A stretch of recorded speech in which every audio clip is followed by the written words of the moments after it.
दोस्तों, इस घटना की शुरुआत में एक अंतरिक्ष शिप की मंजिल दूसरे ग्रह पर बसी कॉलोनी जिसका नाम होमस्टेड 2 है वहां पर पहुंचने के लिए अंतरिक्ष में सफर कर रही होती है। यह अंतरिक्ष शिप ऑटोपायलट मोड पर चल रही होती है। ये क्रू मेंबर के सोने का कमरा है। 258 क्रू मेंबर सोए हुए हैं। 5000 मुसाफिर भी मशीनी उपकरण स्लीपिंग चैम्बर में सोए हुए हैं जो सीधा शिप के दूसरे ग्रह पर पहुंचने के बाद ही समय के अनुसार जागेंगे। इस अंतरिक्ष शिप के सबसे आगे एक सुरक्षा कवच लगा हुआ है जो अंतरिक्ष में पत्थरों को शिप से बचाने का काम करती है। लेकिन अचानक एक बहुत बड़ा विशाल पत्थर उस सुरक्षा कवच से टकरा जाता है जिसके बाद शिप में बहुत तेज कंपन होती है। टकराव होने की वजह से शिप ऑटोमेटिक तरीके से शिप की सारी खराबियों को ठीक करने लगता है। लेकिन एक स्लीपिंग चैम्बर खराब हो जाता है जो ठीक नहीं हो पाता और उसमें सो रहा आदमी समय पर ग्रह पहुंचने से पहले ही जग जाता है। उसका नाम जिम होता है। जिम को ऑटोमेटिक निर्देश द्वारा मीटिंग रूम में भेजा जाता है जहां केवल अपने आप को पाता है, उसके अलावा कोई इंसान उस रूम में नहीं होता। तभी मशीन कहती है, आप सभी का स्वागत है, कृपया सभी बैठ जाए।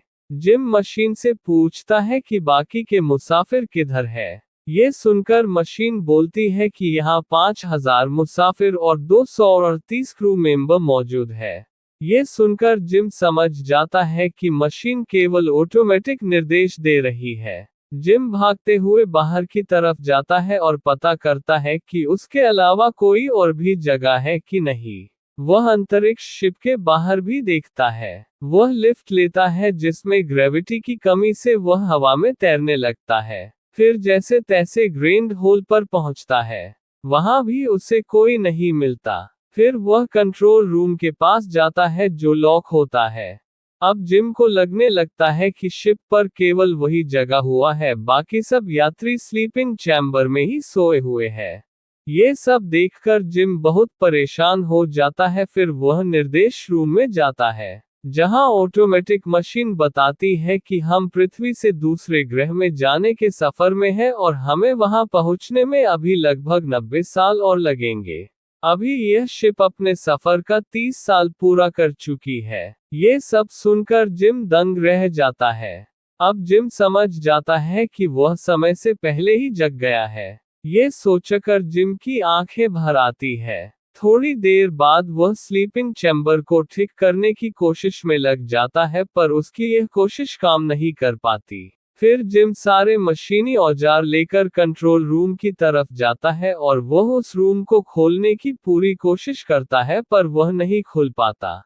उसके बाद जिम कुछ सोचता हुआ चल रहा था तभी उसे शिप में एक रोबोट दिखाई देता है जो दिखने में एकदम इंसान जैसा लगता है, जो पेशे से एक बारटेंडर होता है। जिम अपनी इस खराब स्थिति के बारे में रोबोट को बताता है। तब रोबोट उसे समझाता है और उसको जीवन को जीने का हौसला देता है। रोबोट कहता है कि जो आपके काबू में नहीं उसकी चिंता करना छोड़ दीजिए और जो काबू में है उसका आनंद लीजिए। ये सुनकर जिम अपने आप को बदलने की कोशिश करता है और अंतरिक्ष शिप में जो भी मनोरंजन से जुड़े साधन होते हैं उनका आनंद उठाता है। लेकिन धीरे धीरे वह इन सब से बोर हो जाता है। फिर एक दिन जिम ड्रिंक करते हुए सभी स्लीपिंग चैम्बर को देख रहा होता है जिनमें सब यात्री सोए हुए होते हैं और अपने आप को अकेला जगह महसूस करते हुए गुस्से से बोतल जमीन पर फेंक देता है। उसके बाद जिम स्पेस सूट रूम में जाता है और स्पेस सूट पहनकर शिप से बाहर जाने के लिए एग्जिट बटन दबाता है। सुरक्षा केबल जो शिप से जुड़ी होती है वह जिम के स्पेस सूट से जुड़ जाती है। उसके बाद जिम सुरक्षा केबल के सहारे अंतरिक्ष में उड़ रहा होता है। वह अंतरिक्ष की खूबसूरती को देखकर एकदम निशब्द रह जाता है और उसकी आंखों में आंसू आ जाते हैं। वह अपने आप को काफी अकेला महसूस करके रोने लगता है। फिर जिम शिप के अंदर आ जाता है, लेकिन वह वापस पीछे मुड़कर बिना स्पेस सूट पहने उस एग्जिट बटन के पास जाकर उस बटन को दबाकर अंतरिक्ष में अपनी जिंदगी को समाप्त करने की सोचता है। लेकिन तभी आगे की घटना सोचकर जिम घबरा जाता है और उस एक्सिट बटन को छोड़कर शिप के अंदर की ओर भागने लगता है, जिससे उसका पैर गिरे हुए बोतल पर पड़ता है, जिससे फिसलकर जमीन पर गिर जाता है। थोड़ी देर बाद वह धीरे धीरे खड़ा होता है। तभी उसकी नजर स्लीपिंग चैम्बर में सो रही एक खूबसूरत लड़की पर पड़ती है। जिम उसका नाम स्लीपिंग चैम्बर पर लिखा हुआ देखता है। उसका नाम अरोरा होता है। उसे देखकर जिम के अंदर जीवन को जीने की एक उम्मीद जगती है।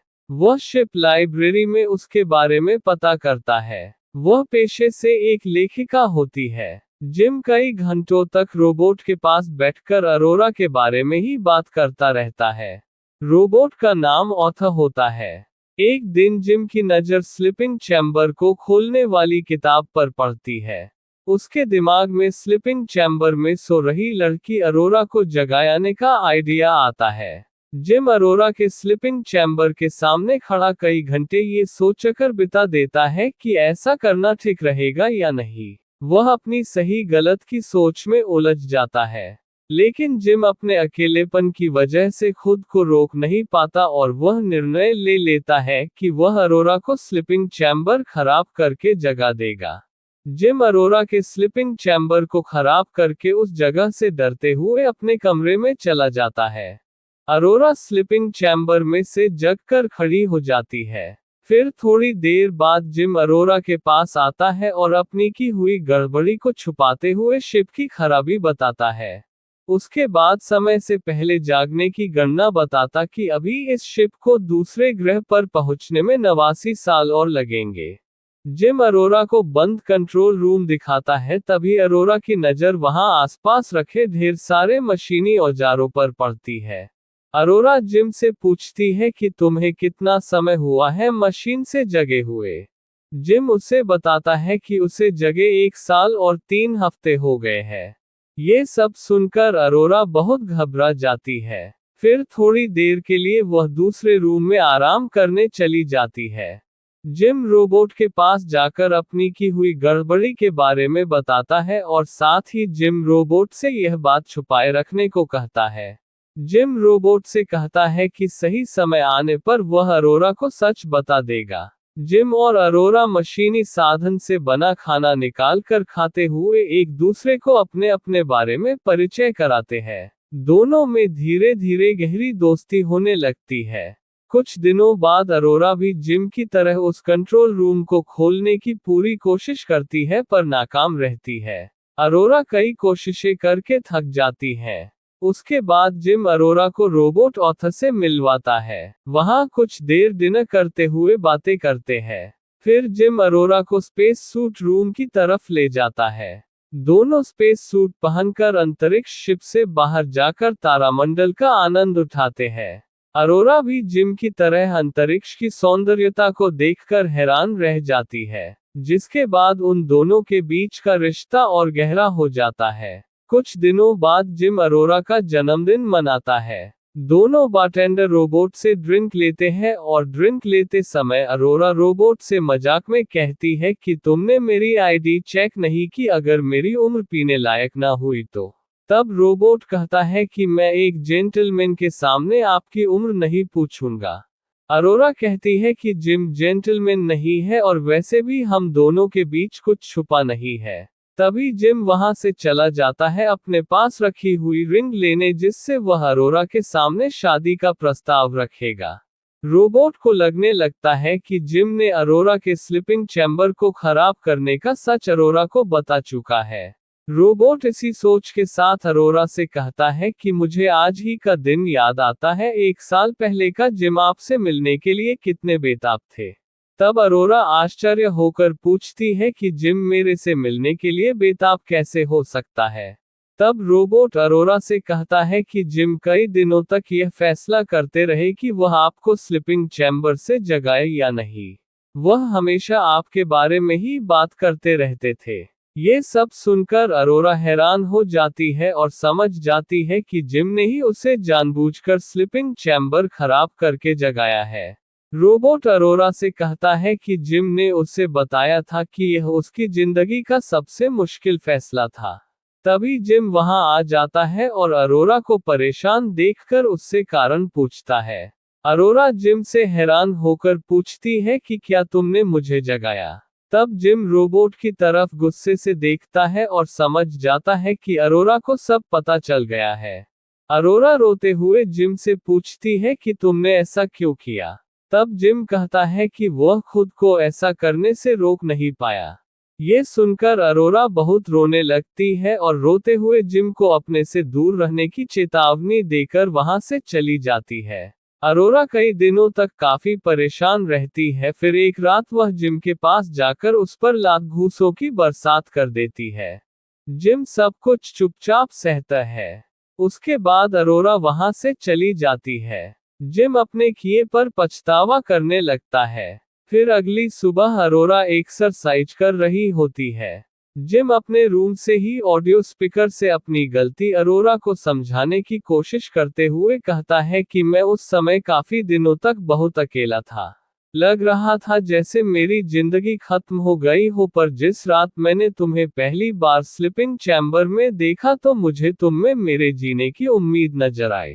तुमने मेरी जिंदगी बचाई है। ये सुनकर अरोरा चिल्लाकर कहती है कि मुझे तुम्हारी कोई परवाह नहीं कि तुम क्या चाहते हो। तुमने मुझे समय से पहले जगा दिया है और मेरी जिंदगी बर्बाद कर दी है। ये कहकर वहां से चली जाती है। फिर कुछ दिनों बाद अंतरिक्ष शिप में और तकनीकियां खराब होने लगती है। एक और स्लीपिंग चैम्बर खराब हो जाता है जिसमें शिप का मुख्य चिफ होता है। शिप स्लीपिंग चैम्बर से जगकर मेन हॉल में आते हैं। जिम और अरोरा से मिलते हैं। शिप दोनों से सारी पूछताछ करते हैं और उन्हें पता चलता है कि शिप को दूसरे ग्रह पर पहुंचने में अभी 88 साल और लगेंगे। शिप हैरान हो जाता है। उसके बाद वह कंट्रोल रूम को अपने आईडी बैंड की मदद से खोलते हैं और शिप की खराबियों का पता लगाने की कोशिश करते हैं। शिप स्लीपिंग चैम्बर भी चेक करते हैं और समझ जाते हैं कि अरोरा का स्लीपिंग चैम्बर जानबूझकर खराब किया गया है। वह जिम से सवाल जवाब करते हैं। जिम अपनी गलती को स्वीकार करता है। कुछ देर बाद अरोरा चिफ से जिम की इस हरकत पर उनसे उनका विचार विमर्श करती है। तब चिफ कहते हैं कि मैं जानता हूं कि उसने ये गलत किया है, लेकिन एक डूबते हुए आदमी को तिनके की जरूरत होती है और वह कर भी क्या सकता था। ये बोलकर चिफ अपने रूम में चले जाते हैं। 3 दिन बाद अंतरिक्ष शिप में तकनीकी खराबी की वजह से शिप के अंदर की ग्रेविटी खराब होने लगती है, जिससे शिप के अंदर की सारी चीजें हवा में तैरने लगती है। फिर कुछ देर बाद शिप की ग्रेविटी ठीक हो जाती है और तीनों कंट्रोल रूम में पहुंचते हैं और सारी खराबियों को दोबारा चेक करने लगते हैं। मशीन बताती है कि शिप के अंदर एक बड़ी खराबी आ चुकी है, जिसकी वजह से पूरा सिस्टम ठप हो जाएगा। तीनों शिप के मुख्य हिस्से को ढूंढने में लग जाते हैं जहां बड़ी खराबी हुई है, लेकिन तभी अचानक शिप के चिफ बेहोश होकर गिर जाते हैं। शिप में रखे मेडिकल स्कैनिंग मशीन से उनकी जांच की जाती है, जिसमें शरीर में कई सारी बीमारियां बताई जाती है। शिफ अपने आईडी बैंड की मदद से गंभीर बीमारी के बारे पूछते हैं। मेडिकल स्कैनिंग मशीन निर्देश देती है कि उनके पास कुछ ही घंटे बचे हैं जीवन के। ये सुनकर चिफ की आंखें भर आती है और अपने रूम में चले जाते हैं। वह अपने जीवन के आखिरी पलों में यूनिफॉर्म पहनकर जीवन के पलों को याद कर रहे होते हैं। थोड़ी देर बाद जिम और अरोरा वहां आ जाते हैं। शिफ अपना आईडी बैंड जिम को देते हुए कहते हैं कि तुम दोनों एक दूसरे का ख्याल रखना। इस आईडी बैंड की मदद से तुम शिप की हर जगह पर जा पाओगे। शिप को ठीक करने की कोशिश करो। ये कहने के बाद शिप के चिफ की मृत्यु हो जाती है। फिर कुछ देर बाद अंतरिक्ष शिप में इमरजेंसी निर्देश बजने लगता है। शिप को ठीक करने के लिए जिम और अरोरा एक दूसरे की मदद करने में जुट जाते हैं। दोनों शिप के पावर प्लांट की तरफ जाते हैं, जहां पर उन्हें बड़ी खराबी का पता चलता है। जिम अरोरा को बताता है कि खराबी रिएक्टर सिस्टम में है, जहां आग की विशाल लपटें उठ रही होती है। जिम वेंट पर दबाव चालू करने के लिए हैंडल को घुमाता है ताकि आग की लपटें बाहर जा सके, पर वह असफल हो जाता है क्योंकि पावर प्लांट की तरफ का बाहरी दरवाजा जाम होता है। तब जिम अरोरा से कहता है कि हमें शिप के बाहरी दरवाजे को खोलकर रिएक्टर को ठंडा करना होगा, नहीं तो शिप धमाके से फट जाएगा। अरोरा जिम से पूछती है कि हम ये कैसे करेंगे। तब जिम कहता है कि मुझे शिप से बाहर जाना होगा और बाहर से ही उस दरवाजे को खोलना होगा। जिम कहता है कि मैं दरवाजा खोलकर सुरक्षित जगह पर चला जाऊंगा और फिर तुम्हें हैंडल को घुमाना होगा, जिससे वेंट पर दबाव पड़ने से आग दरवाजे से बाहर निकल जाएगी और रिएक्टर ठंडा हो जाएगा। तब अरोरा जिम से पूछती है कि अगर आग की लपटें तुम्हारे पास आए तो तुम अपने आप को उससे कैसे बचाओगे। जिम शिप के एक पार्ट को अग्नि सुरक्षा के रूप में लेकर जाता है। जिम शिप का आईडी बैंड अरोरा को देकर जाने लगता है। तभी अरोरा उसे रोककर सही सलामत आने का वादा मांगती है और कहती है कि मैं तुम्हारे बिना इस शिप पर अकेली नहीं जी पाऊंगी। ये सब सुनकर जिम खुश हो जाता है और वापस आने का वादा करके अंतरिक्ष शिप के बाहर चला जाता है। जिम अंतरिक्ष में शिप के पावर प्लांट वाली जगह के बाहरी दरवाजे पर पहुंच जाता है। वहां पहुंचने के बाद पता चलता है कि दरवाजा खोलने के बाद अपने आप ही बंद हो जा रहा है। जिम समझ गया था कि उसे वहीं पर खड़े रहकर दरवाजे को खोले रखना होगा। ये स्थिति जिम अरोरा को ब्लूटूथ के जरिए बताता है। पावर प्लांट के अंदर आग की लपटें भी तेजी से बढ़ती जा रही होती है। जिम अरोरा को रिएक्टर चालू करने के लिए हैंडल घुमाने को कहता है, लेकिन अरोरा मना करने लगती है और कहती है कि अगर ऐसा किया तो तुम आग की लपटों से नहीं बच पाओगे। तब जिम अरोरा को समझाने लगता है कि हमें ये कोशिश करनी ही होगी वरना शिप फट जाएगा। इस शिप पर हमारे अलावा 5000 लोग और हैं जो इस समय स्लीपिंग चैम्बर में सोए हुए हैं। हमें उनकी जान बचानी होगी। जिम अरोरा को हैंडल घुमाने के लिए दोबारा कहता है। अरोरा रोते हुए हैंडल को घुमा देती है, जिसके बाद वेंट के दबाव से आग की सारी लपटें दरवाजे की तरफ तेजी से जाने लगती है, जहां जिम सुरक्षा कवच लिए दरवाजे को खोले रखता है। आग की सारी लपटें पावर प्लांट से बाहर निकल जाती है, लेकिन जिम आग के प्रेशर से शिप से काफी दूर चला जाता है और उसका सुरक्षा केबल जो शिप से जुड़ा होता है वह भी टूट जाता है। अब जिम अंतरिक्ष में हवा में तैर रहा होता है। तभी जिम अचानक शिप के गर्म इंजन की तरफ की ओर जाने लगता है। जिम उस भारी सुरक्षा कवच को उस गर्म इंजन की तरफ फेंकता है, जिसके कारण भारी चीज को फेंकने के प्रेशर से जिम गर्म इंजन से दूर दूसरी दिशा में जाने लगता है। तभी जिम का अरोरा से ब्लूटूथ से दोबारा संपर्क होता है। जिम की आवाज सुनकर अरोरा खुश हो जाती है। अरोरा जिम को बताती है कि हमारी की हुई कोशिश काम कर गई है। अरोरा जिम को शिप के अंदर आने को कहती है। जिम बताता है कि उसके स्पेस सूट में छेद हो गया है और सुरक्षा केबल भी टूट गई है जो शिप से जुड़ी होती है। वह खुद से शिप के अंदर वापस नहीं आ सकेगा। तब अरोरा कहती है कि वह शिप के बाहर आकर उसे शिप के अंदर ले आएगी। तभी जिम के स्पेस शूट से चेतावनी मिलती है कि उसके शूट का ऑक्सीजन खत्म हो रहा है। जिम की हालत धीरे धीरे खराब होने लगती है। जिम को लगने लगता है यह उसके जीवन का अब आखिरी पल है। वह अरोरा से अपने किए की माफी मांगने लगता है। तब अरोरा कहती है, चुप हो जाओ, हिम्मत मत हारो, मैं आ रही हूँ।